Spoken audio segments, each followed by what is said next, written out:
Psiu. Você está ouvindo o podcast Psiu, o seu podcast do PET Psicologia.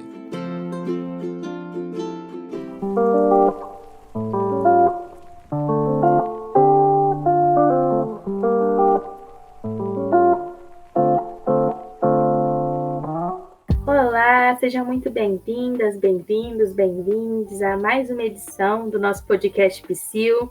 Eu sou a Amanda, eu sou graduanda de Psicologia, membro do PET Psicologia, e estou aqui com a minha amiga. Eu sou a Tanise, eu também sou graduanda de Psicologia e também faço parte do PET. Isso. E a gente está aqui hoje para conversar um pouquinho com vocês sobre as habilidades sociais de comunicação. Espero que esse programa seja muito proveitoso e que vocês consigam tirar várias dicas, né, para se comunicar melhor.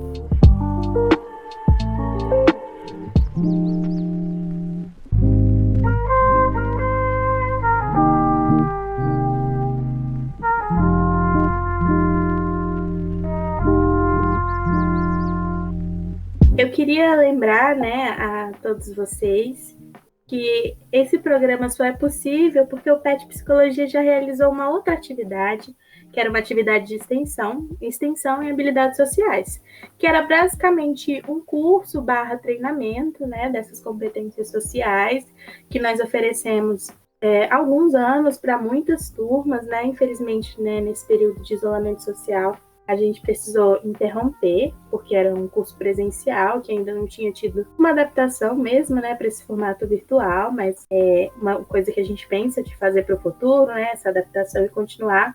E esse conteúdo que a gente vai apresentar aqui hoje vem disso, né, do que a gente aprendeu durante essa extensão, do que a gente teve que se aperfeiçoar, né, durante esse processo. Nós duas, né, fomos mediadoras de turmas. Então, oferecemos para muita gente na UNB, eu ofereci também dentro de escolas, né, em salas de recursos para alunos superdotados, né, com talento. Então, é um tema, assim, que a gente tem muito que trazer mesmo, né, tem muita intimidade, porque a gente já teve esse papel mesmo de ensinar sobre ele. Eu continuo, né, dizendo que esse programa de habilidades sociais, né, foi muito importante para mim, assim, em especial. Me ensinou mesmo muitas habilidades, assim, tanto pelo próprio conteúdo, mas também pelo exercício, né, de estar se comunicando com uma turma, trazendo aprendizado para aquele grupo, né, fazendo trocas, o diálogo era sempre muito especial, então vai ser bem legal. Bom, realmente, né, eu também participei dessa extensão, como a Amanda disse, e foi realmente muito importante para meu desenvolvimento pessoal, não só em relações assim profissionais, mas também para o desenvolvimento pessoal, né, de poder lidar com as pessoas no meu dia a dia, né, com minha família, com os meus amigos, né, e com as pessoas também com quem eu trabalho e passo a maior parte do tempo.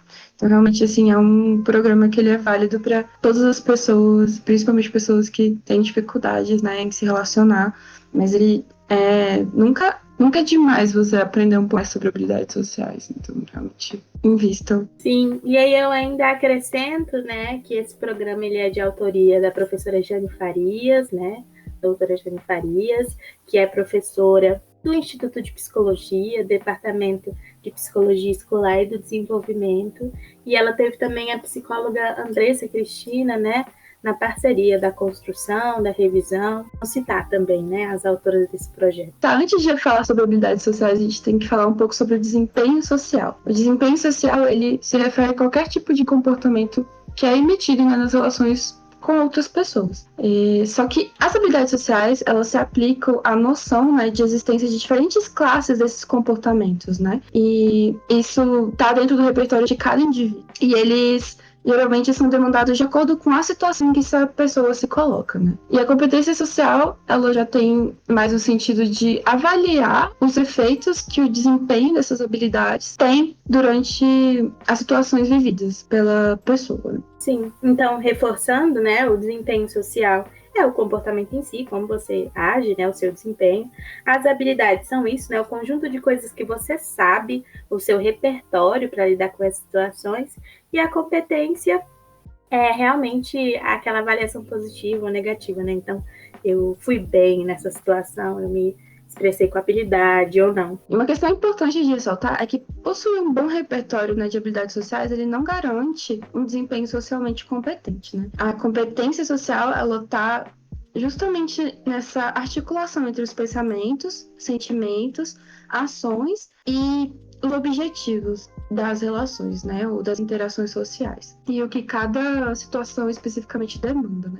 Então, muitas vezes, você saber como se comportar em determinado contexto, né, por exemplo, numa festa, não quer dizer que você vai saber se comportar em outro contexto mais formal, como, sei lá, um ambiente de trabalho. Então, você tem que prestar atenção também nisso, né? Tipo, os comportamentos que cada situação exige são diferentes e o repertório que você tem nessas situações também são diferentes. Então, Perfeito, assim, uma coisa muito importante é que a habilidade social é aprendida, né? Então, como é um repertório, seu repertório pode ser aumentado, né? Você pode sair do automático, né? E tomar escolhas de como você age a partir do que você aprende, né? Então, é muito importante que a gente realmente se intere, né? Sobre quais são as habilidades, o que é mais habilidoso, o que é menos habilidoso, né? E quanto mais a gente sabe, mais possibilidade da gente ser competente mesmo, né? Então, é muito importante ressaltar isso, porque às vezes a gente tem essa ideia de que a pessoa nasce e morre, né? Com o jeito que ela tem de se relacionar e enfim, né? De lidar com as situações sociais, mas não, né? Existe uma grande carga que é aprendida e é importante, né? Relembrar isso. e eu gostaria também de falar que a tudo aquilo que é aprendido, ele também pode ser desaprendido, né? Se ele não for colocado em prática. Isso é uma questão, né? Se a gente for pensar, por exemplo, nesse período, né, de pandemia, de isolamento social, né? A gente pode acabar perdendo mesmo algumas habilidades que antes eram muito comuns pra gente. E não só nesses contextos, né? Eu lembro também que quando eu estava no ensino médio, eu tinha uma habilidade muito, muito boa para apresentações de trabalhos em grupo, né? Só que quando eu entrei na faculdade, depois de 2 anos estudando, né, sem fazer nenhuma apresentação em grupo, eu acabei perdendo um pouco essas habilidades sociais mesmo. E eu não sabia, eu ficava com nervosismo, eu achava que eu não dava conta. Mas com o tempo, né, com o passar dos anos, eu recuperei essa habilidade. Então também é importante sempre manter meio que um fluxo, né? Se colocar em situações para você sempre manter o seu repertório praticando, né? Realmente é prática. Eu acho que as habilidades sociais elas têm um pouco disso, de prática. E eu traria também, né, para além disso, e nesse sentido de ser desaprendido, a gente também pode aprender as coisas que estão meio enraigadas na gente, de costumes ruins, né, de coisas que a gente às vezes aprende culturalmente, que não são habilidosas, né? Então dá para ter também uma desconstrução daquilo que não é tão positivo nas nossas conexões, né, nas nossas relações.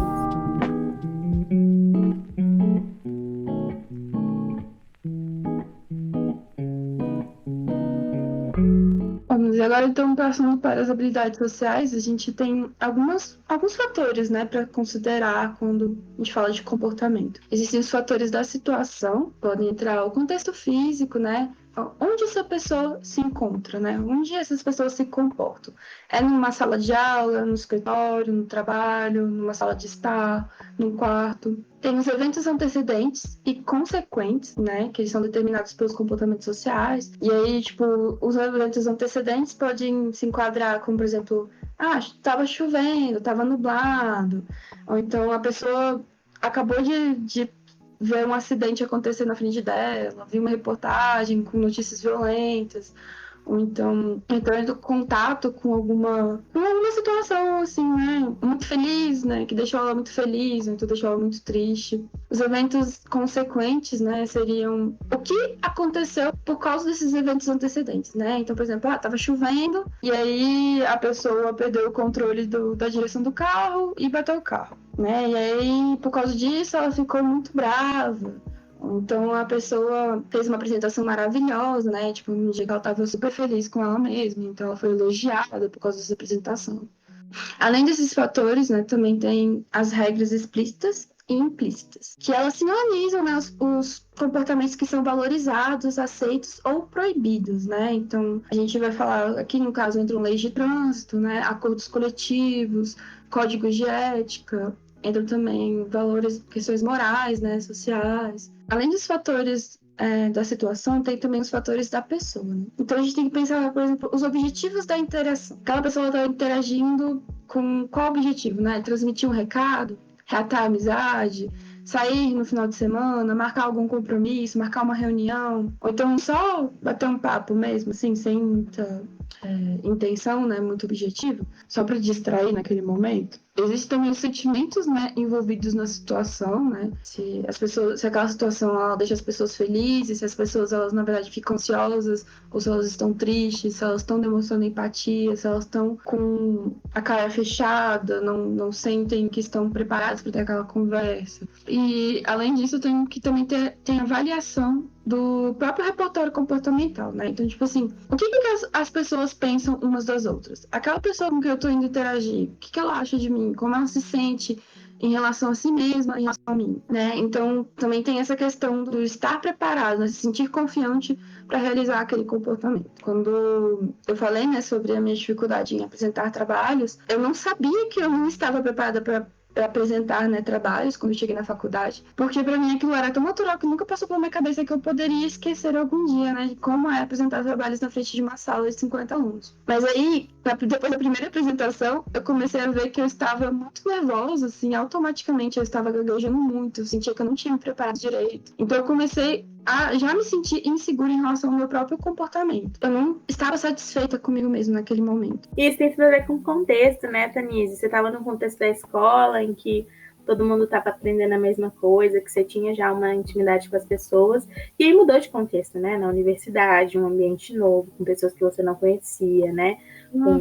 Que vieram de educações diferentes das suas, né? Interessante fazer essa análise. Com certeza, nunca vai ser só um fator, né? A gente sempre tem vários fatores atuando ali na situação, né? E eu estou falando aqui, tipo, de um deles, né? Que era em relação à minha avaliação de mim mesma, tipo, minha autoavaliação, né? Do que eu estava achando de mim mesma naquela situação. E aquilo foi um fator também para me auto-sabotar, não só pensar na situação em si, mas pensar em mim mesma, né? Então, realmente, além desses fatores que a Amanda mencionou, tem também os fatores internos, né? Que eu acho que dá pra gente falar também. E tem também esse relacionamento com o outro, né? Que é justamente se você tem uma relação boa com aquela turma ou não. Se você tem uma relação de amizade, né? Sei lá, de conjugalidade, se tem alguém ali que você admira, que você quer impressionar ou não. Então mesmo isso também conta, né? Quais são as pessoas que estão te assistindo. E por causa disso, a gente acaba agindo de formas diferentes, né? Dependendo das situações, mesmo quando as situações são semelhantes, né? Porque um fator desses aqui mudou, já muda muita coisa. Além desses fatores situacionais, temos também os fatores culturais, né? E aí eles já são um pouco mais amplos e um pouco mais estáveis ou tradicionais, eu diria assim, que são os padrões de comportamentos que são valorizados ou reaprovados, né, dentro de um grupo, né, dentro de uma sociedade. E elas são normas sociais, geralmente muito vinculadas às crenças e aos valores pessoais e também familiares. E elas também meio que já são não ditas, né? Normalmente elas são supostas, né? Porque supõe-se que todo mundo pense daquela mesma forma. Então, quando a gente vai falar sobre, não sei, sobre o luto, né? Como reagir ao luto? Na cultura brasileira, você ficar feliz porque uma pessoa morreu não é bem aceito, né? E isso não é óbvio. A gente só supõe que todo mundo age dessa forma em qualquer contexto, né, cultural. Enquanto que outras culturas isso já é assim, tipo, não, a pessoa morreu, você tem que ficar feliz porque ela foi para um lugar melhor, ou então ela passou, né, por um momento difícil e tal. Enfim, está em paz agora consigo mesma, né? Então, todas as questões também são levadas em consideração. E eu acho importante ressaltar, né, que esses fatores, né, da pessoa, da situação, da cultura, são os fatores que vão influenciar mesmo o quanto a gente é ou não é competente, né?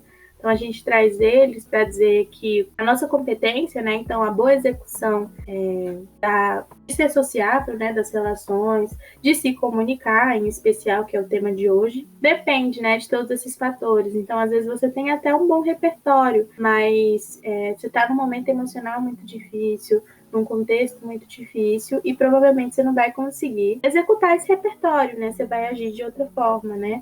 Claro que a gente tem algum nível de controle, né? Não é assim, só o contexto, só, enfim, o externo, mas é isso, né? O equilíbrio entre essas duas coisas, né? Então eu tenho um repertório maior, quer dizer que eu tenho mais coisas aprendidas e vou conseguir me comportar de acordo com o que eu aprendi, né? Se eu não aprendi, eu não tenho como seguir alguma coisa que eu não aprendi. Mas o contexto em que eu tô, a cultura em que eu tô, né? a pessoa com quem eu estou me relacionando, como eu estou me sentindo, vão interferir muito nisso tudo. Sim, é muito importante a gente sempre estar atento a essas questões, porque todas elas interferem mesmo no comportamento. E aí, depois da gente considerar, né, todos esses fatores, a gente também tem que considerar as reações, né? E existem 3 tipos de reações comportamentais.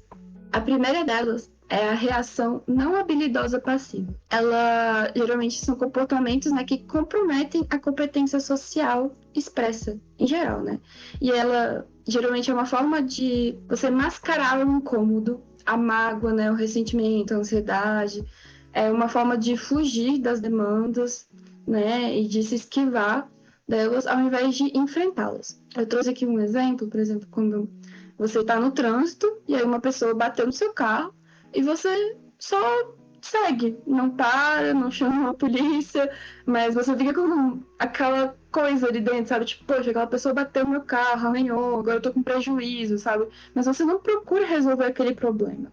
Você apenas acumula ele e deixa ali, sabe? Sem necessariamente lidar com ele. É uma forma não habilidosa passiva, né? De não tentar resolver o problema. Basicamente, né, as pessoas não habilidosas, as pessoas não, né? As reações não habilidosas passivas são essas em que eu deixo a vontade, o desejo, a preocupação com o outro se sobrepor a mim, as minhas preocupações, ao que eu preciso, né? Então é isso. É evitação de conflito, né? Uhum. Inclusive deixando que a pessoa se sobreponha para não ser mal interpretada, às vezes, né? Por uma falta de habilidade, enfim, por diversas razões. Sim, isso acontece também muito nas relações, assim, tanto amorosas, mas também do trabalho, né? Quando um chefe, por exemplo, você pode acabar te sobrecarregando de trabalhos e você, ao invés de exigir, poxa, eu tenho aqui minha cota de trabalho, eu não posso ficar além desse horário, mas você simplesmente pensa, não, eu vou ter que manter meu emprego, vou ficar aqui. Quando que não é bem assim, né? Isso também acaba sendo uma forma de você não se cuidar, né? Claro que tem uma relação de poder, né? Mas também tem uma área de negociação aí, né? E às vezes a gente só aceita, tem que ter essa negociação. Sim, e isso é importante também a gente saber, né, que dentro dessas relações de poder também existem formas de você se proteger, né, em relação à garantia dos direitos do trabalhador, enfim, né, os nossos direitos também. A segundo tipo de reação é a reação não habilidosa ativa. E nela já são comportamentos, né, que são expressos de forma mais violenta e agressiva, né? Tanto fisicamente quanto verbal. Aí entra também casos de ironia, de autoritarismo, né? De coerção, ameaça. E aí um exemplo, né? É justamente isso, a pessoa botando no seu carro e você desce do carro para xingar ela, né? Você começa a ameaçar, briga com ela e, enfim, cria outro problema. E aí também pode ser exemplificado nisso, né? Nesse caso, eu quero que os meus desejos, que os meus direitos se sobreponham aos direitos do outro, né? Então, os meus direitos, uma sobreposição das minhas vontades, né? Prejudicando o outro. E o terceiro e último tipo de reação são as reações habilidosas, né? Eles são comportamentos que eles contribuem para a competência social, né? E eles têm uma coerência, são comportamentos abertos e eles se adequam às demandas e consequências. Então, por exemplo, quando você está ali com o carro batido, aí você para o carro, outra pessoa para o carro, vocês ligam para a polícia, vocês trocam de número, vocês, né, verificam ali o que foi de dano que aconteceu dentro dos carros, né? Vocês conversam com a pessoa mantendo a calma e você realmente resolve o problema, né? Às vezes faz até mesmo um BO, mas realmente resolve o problema. E de uma forma que não gera estresse tanto quanto, né, as outras situações gerariam. E elas cumprem os objetivos, né? Que é resolver a situação. Isso, e aí entra de novo isso, né? Nesse caso, eu não deixo, né, que os desejos, os direitos, enfim, das pessoas se sobreponham aos meus, nem que os meus se sobreponham aos dela, né? Tá numa linha aí de igualdade mesmo, as relações habilidosas. E é importante também ressaltar, né, que assim, às vezes a gente vai ser habilidoso e as outras pessoas não vão ser, né? Então, é parte da habilidade também, talvez, lidar com as inabilidades das pessoas, né? Nem todo mundo tem um bom repertório, nem todo mundo ouviu esse podcast, que eu espero que seja muito construtivo para vocês, né? Então, às vezes, parte disso, né? E, claro, em cada situação vai ter uma análise, né? Então, às vezes, o que vai ser mais habilidoso é ir, né, com calma e ligar para a polícia. Em outras situações, vai ser mais habilidoso conversar com a pessoa, né? E, enfim, ser mais direto, acionar o seguro. E em outras situações mais habilidoso mesmo vai ser tipo, nem arranhou, foi uma micro pintura, vamos seguir a vida, né? Então, tem que se analisar mesmo, né? Porque cada situação pede um comportamento, né, diferente. E o que vai ser competente vai ser o que for mais adequado para a situação. Isso mesmo, Amanda.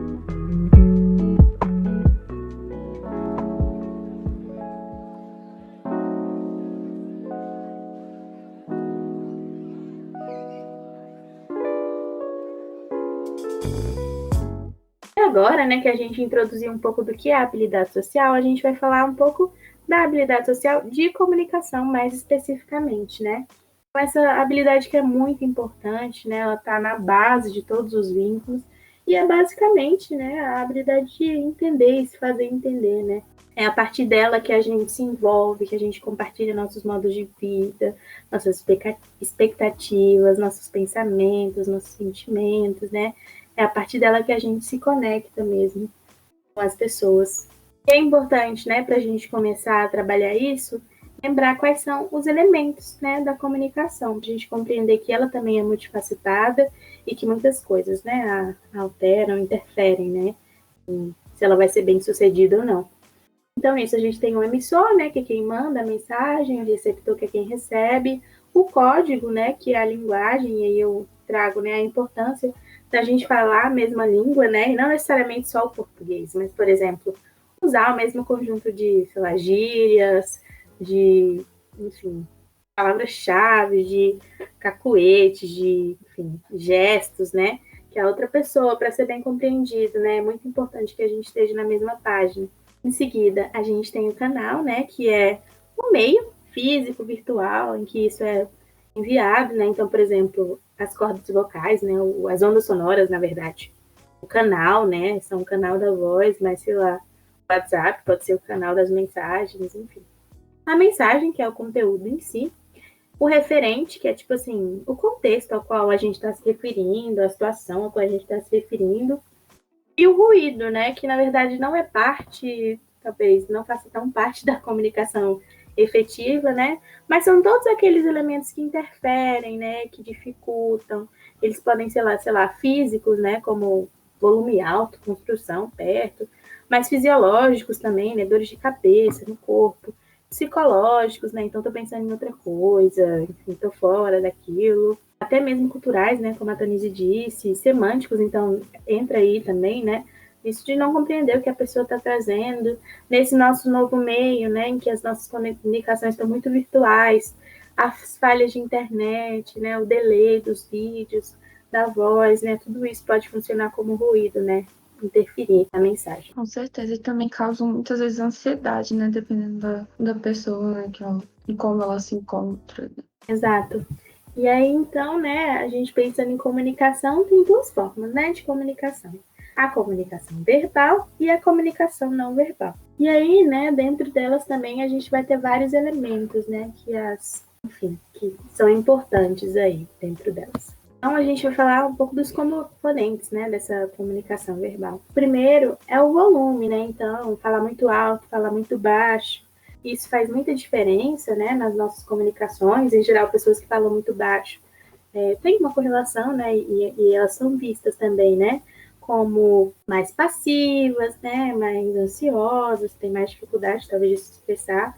Também, em contrapartida, né, pessoas que falam muito alto podem trazer isso, assim, de vencer no grito, né, então de agressividade e afins. Então, o volume adequado é importante. Além do volume, né, adequado, a latência, né, que é o quanto tempo a pessoa demora a responder, que tem que ter um tempo adequado, né, a gente não pode nem interromper as pessoas, nem demorar demais. E aí também nessa nova forma de comunicação, né, a distância, às vezes o delay da internet atrapalha muito. E a gente não sabe, na verdade, quando a pessoa concluiu, quando não, quando a gente deve falar, né, então, um fator que é dificultado aí por esse nosso novo formato. A duração, né, então é aquela questão, né, ser muito prolixo, e aí, enfim, né, repetir-se muito, ter dificuldade de se expressar, e as pessoas, dificuldade de manterem a atenção, né, pelo tempo que você passa falando, mas também, às vezes, ser muito objetivo, não dá detalhes o suficientes para a compreensão, né, então vai ser um equilíbrio dessas duas coisas mesmo. falar muito rápido, né? Ou então muito devagar também, né? Vai ser uma questão na comunicação. As duas coisas vão atrapalhar a compreensão, né? Então é importante que haja um equilíbrio também. A modulação, né? Então é importante que eu vá mudando o tom que eu tô falando, para mais devagar, mais rápido, mais alto, mais baixo, né? Uma fala monotom é muito mais difícil de compreender e manter a atenção, como vocês puderam perceber, né? Fica mais chato, fica, enfim. E além disso tudo, né, tem a questão da ênfase, né? A ênfase que a gente dá em certas palavras muda muito, né? O significado delas. E eu vou me permitir aqui dar alguns exemplos para vocês. Então, vou usar uma frase, eu gosto de você, e vou falar ela de diversas maneiras para vocês perceberem, né, as diferenças. Eu poderia falar, eu gosto de você. Desse jeito, né, eu dou a entender que eu gosto da pessoa, mas talvez outras não gostem realmente, né? Eu gosto de você. Pode ter um pouco a ver com, sei lá, se a pessoa me pergunta, você me ama? Eu gosto de você, né? De tá diminuindo isso, né? Ou então foco nesse dia assim, nossa, te gosto muito, né? Dependendo do contexto.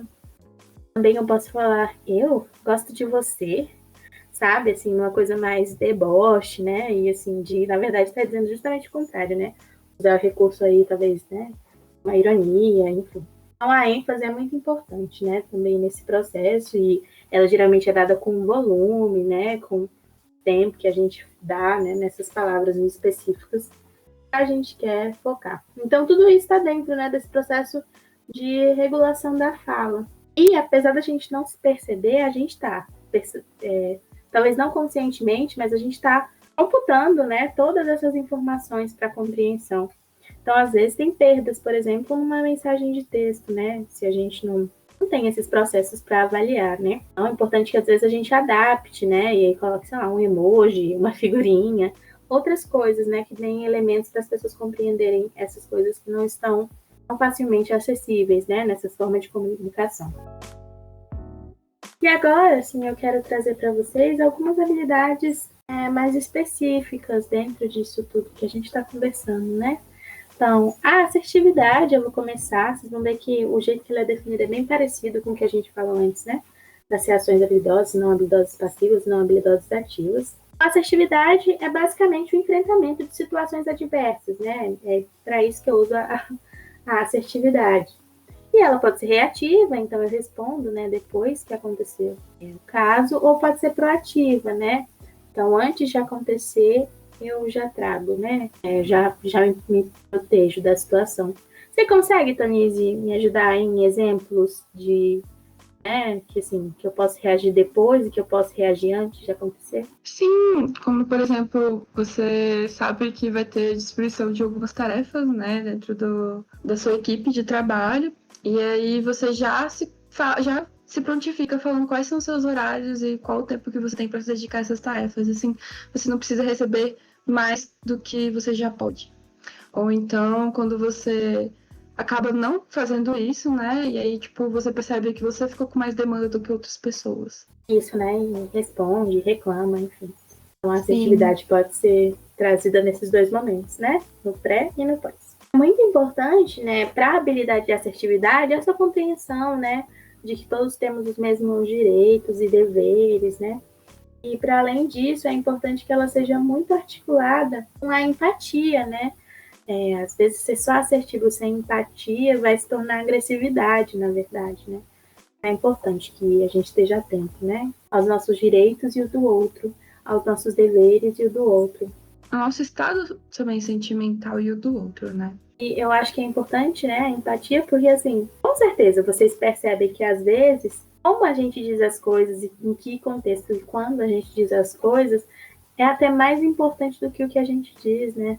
Então, às vezes, eu fazer uma crítica, no momento de avaliação faz total sentido, né? Mas eu fazer uma crítica à pessoa no meio do aniversário dela vai ser super inadequado, né? E, ao mesmo tempo, também falar com carinho, com respeito, vai me fazer ser ouvida, né? E ser adequada.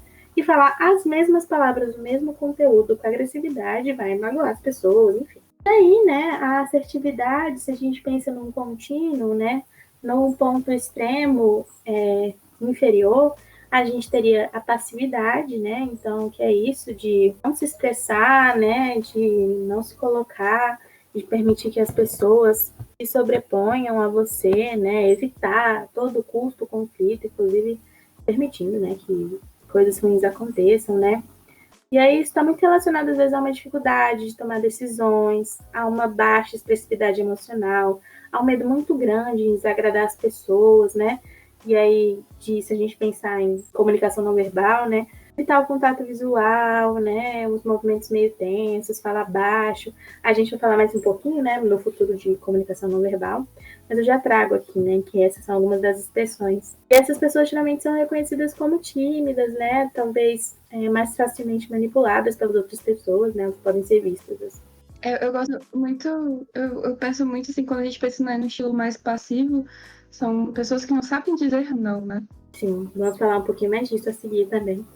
As pessoas com estilo agressivo são essas, né? Que costumam ser autoritárias, intransigentes, coercitivas, né? Pavio curto, tendem a se expressar, às vezes, valorizando os outros, né?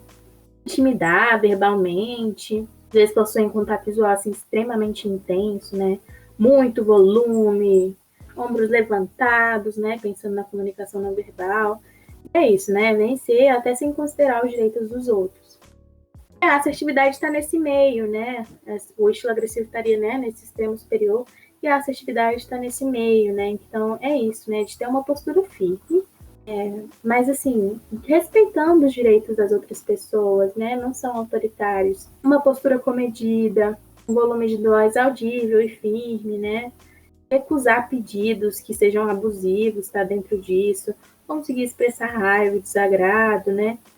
E não ser tão oprimido mesmo pelas autoridades, né? Conseguir se defender. É ser capaz de expressar mesmo seus sentimentos, suas opiniões, né? Mas é importante falar, né, que em alguns contextos a assertividade ela é mal vista, né?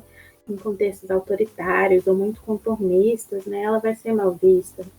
Então, né, até não indicada, por exemplo, situações em que ser assertivo possa causar, né, uma reação violenta, é interessante que não se seja, né, porque podem ter dinâmicas de poder aí das relações que não permitem a assertividade, né, para proteção. Ou então, né, quando, sei lá, o comportamento da pessoa é muito ali à vontade, né, então uma pessoa que não consegue executar alguma coisa, não por razões dela, né, então, uma pessoa que não consegue participar de uma reunião porque a internet dela tá muito falha. Então, eu sou super assertiva e falar, olha, você não participou, você não ajudou, né, ser muito direta, às vezes desconsidera mesmo, né, as questões que a pessoa não tem controle. Às vezes também, né, tem algumas coisas que valem a pena relevar, né, então as coisas assim que são aborrecimentos mínimos, talvez não precise de tanta assertividade, né, a gente possa deixar passar. Às vezes também com pessoas muito idosas ou mais de saúde, né, isso seja difícil, né, delas acolherem, além também, né, de situações culturais específicas, podem dificultar tudo isso. E agora eu vou trazer um pouco para vocês das habilidades, né, e conjugando aí com os principais problemas, né, da comunicação. Então, assim, é muito importante, né, que um bom comunicador não interrompa as pessoas, né, isso dificulta muito, né, a compreensão. Pensar antes de falar é outra coisa muito importante. Ter um equilíbrio, né, entre ser muito objetivo e muito detalhado, como a gente já falou. A própria criatividade, né, às vezes a gente fica tão encantado com falas poéticas, né, que parecem que brincam mesmo com as palavras, com eloquência, enfim, então é bem interessante. É importante também, né, que a gente falando assuma mesmo, né, o que a gente está dizendo, até no sentido de responsabilidade mesmo, né. Ter responsabilidade pelo que a gente traz é bem importante. Permitir que as outras pessoas falem, né, também é importante essa troca. E deixar a pessoa que está ouvindo a gente à vontade, né? Isso às vezes ajuda muito, né, na comunicação. Um bom comunicador tem tudo isso. Falar a mesma língua da pessoa é importantíssimo também, né? Então, uma criança, eu vou me dirigir de uma forma, com uma pessoa estrangeira de outra cultura, eu preciso adaptar a forma que eu estou me comunicando, mesmo falando a mesma língua português, né? Às vezes outras coisas, né, dessas sublínguas são importantes de serem adaptadas. É importante também, né, que a gente garanta que a pessoa está entendendo a gente, que a gente tenta estar calmo e confiante. E eu daria aqui uma dica em especial para os momentos assim de muito nervosismo, né, e, enfim, de discussões mais acaloradas, de diminuir o ritmo e diminuir o volume, né? A gente tende a, quanto mais brava a gente vai falando mais rápido, mais alto. Então, né, só isso, né, de eu diminuir esse processo para me dar mais tempo de pensar o que eu estou dizendo, né, e de, enfim, lidar melhor. E aí entra também o lidar com a emoção, né, então precisa ter um equilíbrio, a gente tem que comunicar nossas emoções? Tem, mas, né, é importante que a gente passe por um processo reflexivo antes de comunicá-las, talvez, para que não só guiados pela emoção a gente seja muito agressivo, né, com as pessoas, porque está no momento de raiva, né, e a gente perca mesmo o controle, né, e deixa o controle apenas nas emoções. É importante que a emoção seja conjugada com a racionalidade, né, na expressão das emoções. Às vezes é importante se dar um tempo, né, antes de comunicar alguma coisa, ter preparado para ter elaborado, né, o sentimento que aquilo envolve, enfim. Alguns problemas também, né, acho que os opostos de tudo que eu falei são problemas, mas também isso, assim, de falar muito lento, muito rápido, monossílabos também, né? É difícil, às vezes, comunicar com uma pessoa que você fala, ok, aham, né? Então, usar, né? Às vezes a gente tem também muita dificuldade de achar as palavras certas, então, às vezes, ler mais, né? Entrar nesse mundo é interessante. E, às vezes, também coisas de insegurança, né? Ou de, em contrapartida, de um pouco de autoritarismo, né? Então, assim, às vezes a gente já se desculpa de antemão. Tipo assim, ai, desculpa falar isso, mas é que, sabe? A gente já não tem segurança, já não dá falou o que a gente está falando, né? Então é importante assumir a responsabilidade, mas valorizar também nossas opiniões, o que a gente pensa, né? Também ser muito rude, enfim, é difícil, né? E temer ser honesto com as pessoas pela reação delas, né? E às vezes começar com aquelas mentirinhas sociais e abrandar as nossas opiniões e diminuindo a importância delas para as outras pessoas. Além disso, né, eu acho que duas outras coisas que eu traria importante nesse processo, a habilidade de fazer perguntas, né? E aí é muito importante, porque, enfim, é delas que a gente geralmente vai tirar as informações, né, das outras pessoas. E tem algumas coisas que eu consideraria importante ressaltar aqui para vocês. A primeira é se esforçar, né, antes e tentar fazer tudo o que é possível para conseguir a resposta, porque às vezes é muito incômodo, sei lá, a gente está num quarto e você precisa achar o creme. E aí o creme está na estante e você, antes de dar uma olhadinha, já me pergunta, né? Às vezes isso é chato para a pessoa que tem que responder, né? A gente às vezes coloca toda a carga mental e de esforço só na outra pessoa.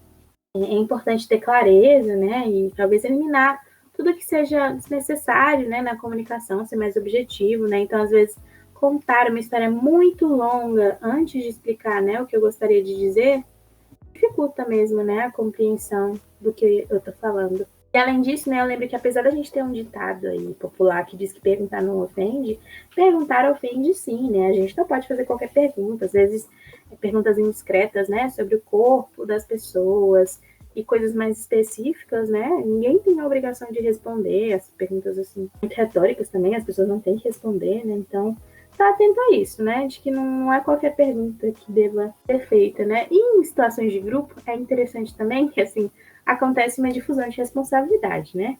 Mas o que é difusão de responsabilidade, Amanda? Ah, ok. É assim, eu tô num grupo e aí alguém mandou uma pergunta, né? Sei lá, a Tanese fala, alguém pode me dar água? E aí todo mundo, tipo, espera a outra pessoa responder, né? Porque tá numa situação de grupo, então eu penso, alguém vai responder. E aí acaba que ninguém responde, né? Isso é uma coisa muito comum. Isso tem acontecido muito em aulas EAD, de educação à distância, né? Tem acontecido muito, assim, quando tá todo mundo com o microfone fechado, com a câmera desligada, só o professor apresentando, e aí ele fala, alguém tem alguma dúvida? E aí fica, assim, uns 1 minuto de silêncio, sabe? Ninguém responde, ninguém fala nada. Isso incomoda bastante, né? Mas tem acontecido, porque, né, acho que é o duplo fator, além da difusão de responsabilidade, assim, tem essa questão do delay, né? Então a gente fica esperando mais ainda para ver se outra pessoa vai falar alguma coisa. Exato. E aí, né, uma coisa que, assim, que a gente não ia gostar, talvez, que os professores fizessem, mas que ajuda nesse processo, é nomear quem vai responder. Então, assim, gente, alguém tem água? Anise, você tem água? Sabe? Especificar para quem está falando, para ver se, né, você consegue resolver essa difusão, né, apontando uma pessoa para ser a responsável de responder aquilo. Além dessa habilidade, né, eu traria também a habilidade específica de falar de si, né, de se colocar, a autorrevelação. E ela é um processo muito importante, né, que permite que as pessoas nos conheçam, mas é muito importante que a gente avalie o que a gente quer expressar, quanto a gente quer expressar, como a gente quer expressar e para quem, né? Às vezes é importante que a gente garanta que é um ambiente protegido, de pessoas que a gente confie, para trazer, né, o que a gente está sentindo, o que a gente está pensando, né, o que é mais íntimo dentro da gente. E é importante a gente se responsabilizar, né, pelo que é nosso. Acho que tudo que a gente traz, né, para uma conversa é importante que a gente se responsabilize, né, e além de se responsabilizar, valorizar mesmo. Eu acho também que é importante, né, a gente aprender a falar sobre nós e também não só aprender a falar, mas saber o que a gente tem que falar, né, para o outro, principalmente assim em contextos onde você está conhecendo uma pessoa, né, e você não tem muita intimidade com ela, então você precisa explicar para ela como você funciona também de alguma forma, né, estabelecer alguns contratos ali sobre como você entende algumas questões. Acho que é importante também ressaltar isso, né? Com certeza. E para além disso, né, eu vou trazer agora duas coisas que as pessoas tendem a ter dificuldade, né, mas que eu vou trazer algumas reflexões. O discordar e o recusar. Então, assim, gente, faz parte da vida, né? Eu acho que é importante que a gente valorize nossas opiniões e vá desenvolvendo mesmo a habilidade de discordar das pessoas, né? E aí é importante que a gente faça isso com confiança, né? Expresse nossas razões, isso facilita muito. E é muito importante a firmeza, né? A gente não mudar de opinião. Não precisa concordar com a pessoa, mas eu não retirar minha opinião só porque uma outra pessoa, né, colocou a dela. E em seguida, né, a habilidade de recusar, de dizer não, né? Eu acho que essa é uma coisa que as pessoas têm muita dificuldade, né? E eu vejo algumas razões. Receio, né, assim, da consequência do que isso vai levar, de como as pessoas vão avaliar a gente, enfim, né? Isso geralmente empaca a gente a dizer não. Às vezes a nossa falta de habilidade, então não saber, e espero que a gente contribua um pouquinho, né, com algumas coisas importantes na habilidade de dizer não. Às vezes pela própria ansiedade, né, ou medo da situação, e por culpa, né? Às vezes a gente pensa, se eu dizer não, eu vou estar atrapalhando tanta pessoa, enfim. Mas é uma habilidade extremamente protetiva, né? Que impede os abusos, que impede que as pessoas se sobreponham a gente e que a gente precisa exercitar, né? Um exercício mesmo. E às vezes é interessante, né? Dizer não, dizer as razões e dizer isso com firmeza, né? Não mudar também. Mas às vezes é importante a gente só dizer não pelo não, né? Porque às vezes é um não, não quero, né? E não tem que ficar se justificando eternamente, né? É um direito que a gente tem de não querer, não poder, né? E acho que é muito importante a gente falar sobre isso, né? Porque, assim, é um direito mesmo de todo mundo, né? Você pode se proteger, você pode dizer não para todas as questões. Então, exercitar isso, aprender a dizer não é muito importante, né? Na nossa vida.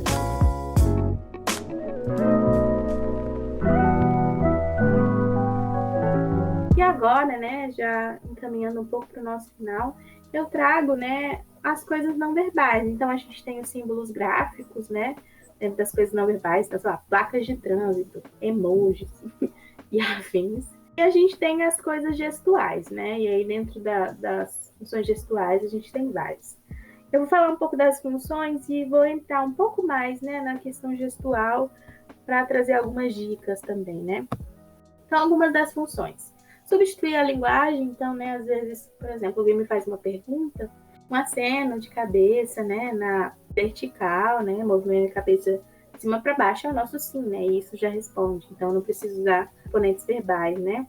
É uma comunicação não verbal que é suficiente, né, e que eu não preciso apoiar no verbal. Às vezes tem a função de apoiar, então, por exemplo, eu comunico, né, os pêsames e a minha postura corporal tá mais fechadinha, né, uma expressão, né, mais triste, mais compenetrada. Isso ajuda, né, a pessoa a compreender, por exemplo, as minhas condolências. Complementar, né, então, por exemplo, eu dizer, eu tô muito brava com você enquanto eu cruzo meus braços, né, faço uma expressão mais fechada, né, aí bem perto desse apoiar. Ou então, né, começo a minha sentença dizendo, sabe o que eu acho disso? E aí mostrando, né, uma expressão de desacordo, né, então elas se complementam. Contradizer, então às vezes eu posso, né, por exemplo, falar, tô muito triste com isso, não tão feliz, né, mostrando uma cara meio de deboche, um pouco feliz, né, que é contrária a isso, né, trazendo a ironia, a brincadeira, enfim. E ela é muito importante para comunicar nossas emoções, né, ela geralmente as emoções estão expressas aí nos nossos gestos, né? E aí, então, quais são os elementos disso tudo, né? Eu começaria com os olhos, né? Os olhos são o que permite a gente captar as informações gestuais, né? E, para além disso, eles têm um papel muito importante nas expressões, né? Então, um olhar muito fixo, por exemplo, como a gente já trouxe, né? Pode ser meio intimidador, mas desviar sempre o olhar, né? Mostra que a gente talvez esteja um pouco inseguro, né? Trago também o sorriso, que é uma coisa bem básica, né? Mas que também expressa a nossa felicidade, é bem importante. As expressões faciais, na verdade, como um todo, né? Que estão ali muito relacionadas a essa conjugação dos olhos, da boca, da sobrancelha, para mostrar nossas expressões, né? Então, de raiva, de alegria, de tristeza, com certeza. Quando eu falo uma expressão de raiva, você consegue criar aí uma imagem, né, na sua mente. São quase universais, né, as linguagens gestuais, né? Às vezes a gente não conhece a mesma língua da pessoa, mas eu consigo compreender uma expressão de felicidade, de tristeza, né? Elas têm mais proximidade. Temos também toda a gestualidade, né? Então, o que eu faço com as minhas mãos, né? Enfim, e aí na gestualidade a gente tem vários tipos, né? Podem ser coisas que controlam nossas emoções, como, por exemplo, tamborilar os dedos, né? Assim, que geralmente ajudam na ansiedade. Pode ser, sei lá, dar um vem aqui, né? Então, fechar e abrir minha mão. Enfim, tem muitas formas, né? De se expressar com gestos de mão, de braços, né? Trago também a postura, né? Que é muito importante. Nossa postura corporal diz muita coisa, né? Então, por exemplo, em pé, com as costas retas, o queixo erguido, né? O peito estufado, né? Traz autoconfiança, talvez um pouco demais até autoritarismo, né? As mãos para trás, o corpo um pouco mais abaixado, né? Pode mostrar que eu estou um pouco inseguro, né? Um pouco de sem jeito mesmo durante aquela situação. Fechar os braços, né? Cruzar os braços pode mostrar que eu estou na defensiva, que eu estou em desacordo. E aí é interessante a gente pensar, né, que numa conversa, geralmente quando a gente está com o corpo orientado para a pessoa, a gente está mostrando interesse, né, que a gente está, enfim, atento. E quando a gente está com o corpo para outra direção, né, isso geralmente indica que a gente está desinteressado, né, não está muito atento. Os olhos também, né, um olhar que não seja muito fixo, né, e que não seja também muito fuja, né, dos olhos das outras pessoas, é importante também para a gente mostrar que a gente está atento, né? E aí, assim, talvez pareçam muitas coisas, mas eu afirmo, né, que a gente faz todas essas leituras o tempo inteiro, né? Assim, é meio automático, mas a gente vai percebendo isso, né? O nosso cérebro vai captando tudo isso. Nosso movimento de cabeça, né, do corpo também são importantes. O contato físico, que traz essa questão de proximidade, né? E aí, dentro disso, também eu trago a própria distância, a proximidade que está das pessoas, né? Com pessoas mais íntimas, a gente fica mais pertinho, a gente toca, enquanto que com pessoas, né, em ambientes em que a gente está num contexto mais público, né, e menos íntimo, a gente mantém uma distância. E eu já começo uma reflexão com vocês de todas as coisas que são tão importantes na comunicação, como elas estão prejudicadas, né, por esse momento de distanciamento social que a gente está vivendo, né, e que a gente não pode mostrar tudo isso na nossa comunicação. Ou então, se a gente mostra, também acaba sendo em excesso, né? Como eu disse, quando a gente tem uma reunião ou uma aula, né, um vídeo chamado, tem mais de 5 pessoas com câmeras abertas e a gente ainda tem que lidar não só com o olhar dos outros, né?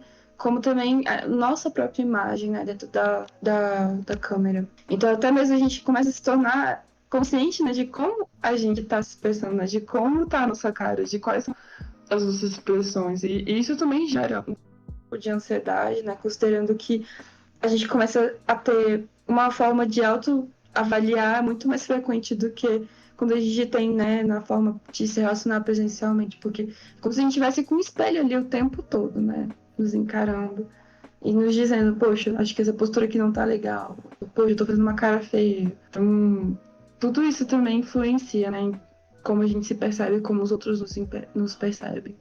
E gera ansiedade. Sim, com certeza, né? Então, às vezes, desligar um pouco a câmera é importante, né? Fazer, talvez, as alterações no início, mas não ficar com essa atenção tão fixa na gente, né? Para evitar todas essas consequências ruins que a Tanise trouxe. Eu acrescento, né, a isso também, isso de que, assim, apesar de que a gente não tem isso, acaba que o nosso cérebro vai tentando compensar. E isso gera uma sobrecarga, né? Então, pode fazer até com que a gente se sinta mais cansado dessas comunicações virtuais.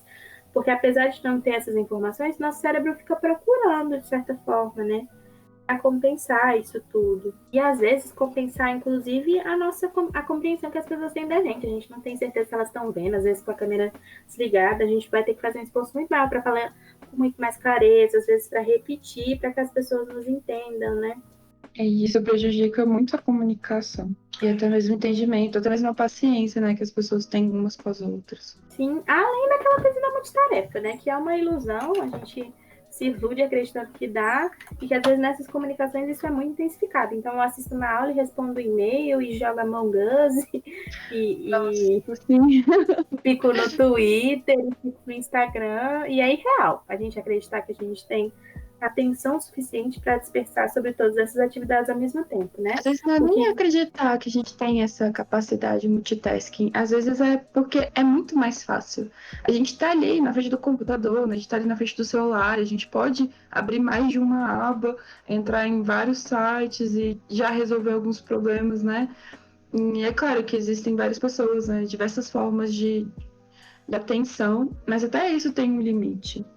E isso também gera ansiedade. É um estímulo muito grande, são vários estímulos ao mesmo tempo. Isso acaba acelerando também nosso pensamento, nosso metabolismo, né?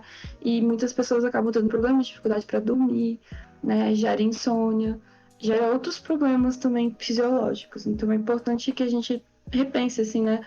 Quanto tempo a gente passa na frente do computador? Quantas chamadas a gente faz por dia? Será que a gente tem como mudar essas chamadas, né? Tipo, diminuir o número delas? Tentar focar realmente numa coisa por vez e separar os tempos do dia, né?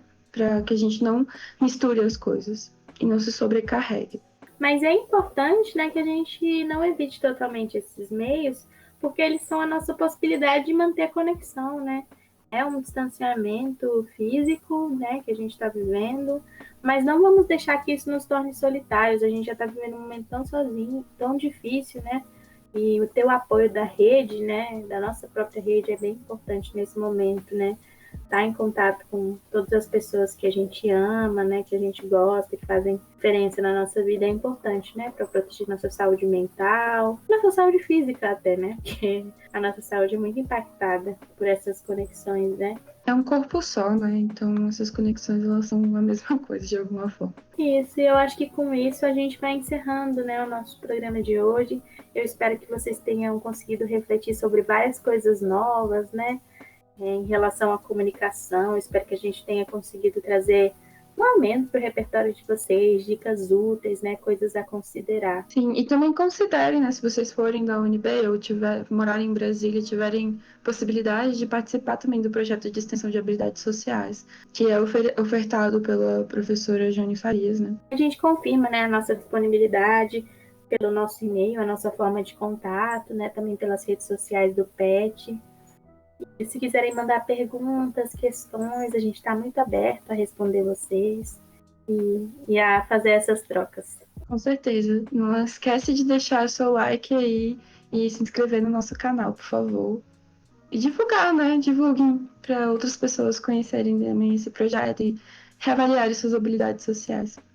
Exato, só para confirmar, né? O nosso e-mail é podcastpsil@gmail.com e você encontra o PET como PET Psi com UNB ou PET Psicologia UNB nas nossas redes sociais. Muito obrigada, gente. Até Até um mais. próximo Tchau, programa. tchau. Um beijo.